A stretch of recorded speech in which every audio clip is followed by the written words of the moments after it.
కారం రంగు రుచితో ఉంటుంది. ఆచి మిరపపొడి అదరగొట్టే కారం రంగు రుచి. నల్లపాడు పిఎస్లో జర్నలిస్ట్ కృష్ణరాజు అనుచిత వ్యాఖ్యల కేసులో అరెస్ట్. మంగళగిరి కోర్టులో హాజరుపరచనున్న పోలీసులు. ఏపీ హైకోర్టును ఆశ్రయించిన పేర్ని నాని నకిలీ ఇళ్ల పట్టాల వ్యవహారంలో పిటిషన్. అరెస్ట్ చేయకుండా ఆదేశాలు ఇవ్వాలంటూ వినతి. ఏపీలో తల్లికి వందనం పథకానికి శ్రీకారం. ఇవాళ నిధులు విడుదల చేయనున్న సర్కార్ 67 లక్షల మంది విద్యార్థులకు వర్తింపు. కూటమి ప్రభుత్వం ఏడాది వేడుకలు, సుపరిపాలన పేరుతో సంబరాలు. పోరంకి మురళి రిసార్ట్స్ లో ఏర్పాట్లు. హైదరాబాద్ లో ఉదయం నుంచి వర్షం. పలు ప్రాంతాల్లో రోడ్లపై నిలిచిన నీరు. వాహనదారుల ఇబ్బందులు. తెలుగు రాష్ట్రాల్లో స్కూళ్లు రీఓపెన్. 50 రోజుల తర్వాత మళ్లీ బడి బాట. స్కూల్ బస్సు భద్రతపై అధికారుల ఫోకస్.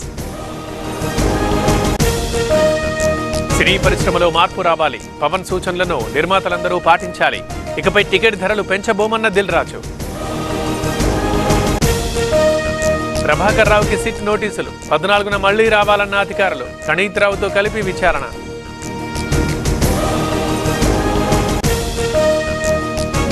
ఎస్సీ శ్రీధర్కి జ్యుడిషియల్ రిమాండ్. చెంచలగూడ జైలుకి తరలింపు. ఇప్పటి వరకు 150 కోట్ల అక్రమాస్తులు గుర్తింపు.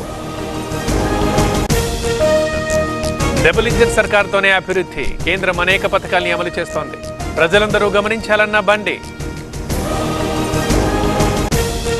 శ్రీకాకుళంలో యోగాంధ్ర. నెల రోజులుగా కార్యక్రమం కొనసాగుతోంది. ప్రతి ఒక్కరికి యోగా అవసరమన్న అనిత.